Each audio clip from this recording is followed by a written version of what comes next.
اللي كان هو وبن بله وبوضياف والخضير وعيد حمد ومجموعه ديال العناصر الاخرين اللي كانوا في بركان.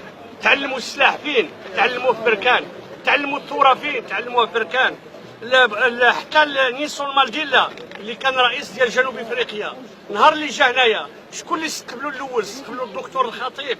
شكون اللي جمع له الفلوس؟ الدكتور الخطيب. شكون اللي عطاه الهدايا؟ محمد الخامس. شكون اللي صافتوا البركان باش يتعلم السلاح؟ صافتوه من الرباط هنا البركان تعلم السلاح فوق اللوط وفي تافوغال. اذا هاد جنوب افريقيا والجزائر اللي راهم الان يجريوا باش يقولوا على ان ذاك البوليزاريو راه الشعب، هاد الجزائريين بذاتهم تعلموا عندنا. حتى الهواري بومدين فيه كنيبات في القهوه ديال الوالد ديالي، القهوه ديال القصبه اللي قدام الموقف.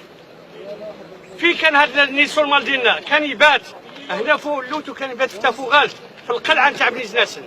بان كيمون ربما غلط، ما قراش التاريخ مزيان، ما قراش على ان التاريخ ديال بني زناسن في حروب دائمه مع العدو. ما قراش على ان تركيا اللي احتلت الجزائر ما استطاعتش تحتل المغرب بفضل التضحيه نتاع قبائل بني زناسن. ما قراش على ان هاد الثوره اللي ناضت هنا في بركان سبقت حتى الاستعمار الفرنسي ما قدرش يدخل الجهه ديالنا حتى دخل على الدار البيضاء. قلعه بني زناسن هي قلعه للدفاع عن الحوزه الترابيه والوحده الوطنيه.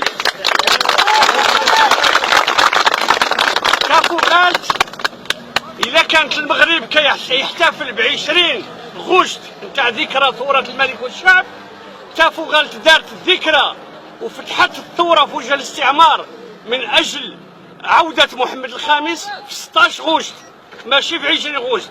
وثيقة الاستقلال اللي كيقولوا تسنيات في 11 يناير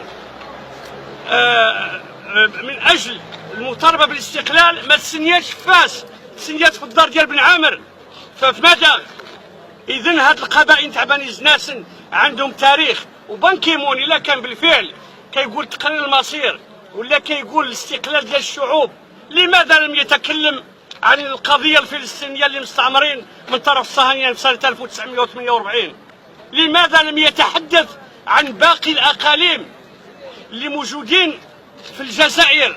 القبائل اللي خصهم حتى هما تقرير المصير. توارقات طوارق في جنوب الجزائر. حنا اذا كنا نهار الاول ساعدنا الجزائريين وضحينا ب500 الف مغربي مات في الجزائر، مستعدين كذلك نحلوا الفروع والديار ديالنا لرجال القبائل ديال الجزائر باش نديروا لهم ثانيه الثوره المضاده. كما بغاو يقسموا لنا بلادنا نقسموا لهم بلادهم باش نعطيو لهم درس مزيان اشنو هما القبائل ديال بني زناسن واشنو هما المغاربه. نحن مع الوحده الترابيه، وخص المغرب الان ماشي يقول غادي نحرروا غير الصحراء حنا حررناها. خصنا تحرير تندوف، بشار، عين الصفراء، القنادسه، زبوش الوسط، بني والنيف، زاويه سيدي عبد القادر، توات، 1,000,000 كيلومتر مربع من الاراضي المغربيه. للاسف السلطان الراحل محمد الخامس رحمه الله دار الغلط مع فرنسا اللي ما شدش الارض ديالو نهار اللي فرنسا قالت له اجي دير الارض ديالك. الحسن الثاني رحمه الله نهار اللي كان الجنرال دريس بن عمر بغى يدخل الداخل يوصل حتى الوهران، عيط له الحسن الثاني الله يرحمه قال له ارجع انا صفتك تدافع ما صفتكش تهجم.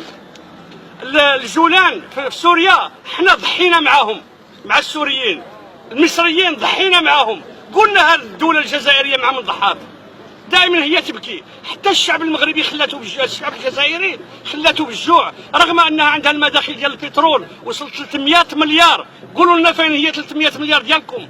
خسرتوها من هنا ومن هنا. تشريو في رؤساء الدول وتشريو في رؤساء نتاع البعثات الدبلوماسيه ديال الامم المتحده، ونسيتوا الشعب الجزائري اللي خليتوه بالجوع لدرجه ان جميع الجنرالات اللي ما عنده 30 40 مليار دولار سرقها ودارها في سويسرا وفي دول اخرين. المغرب سوف يدافع بكل قوه عن ارضه ومحيطه الجغرافي والتاريخي، ونحن امه اللي عندها تاريخ ديال 15 قرن. وشكرا لكم.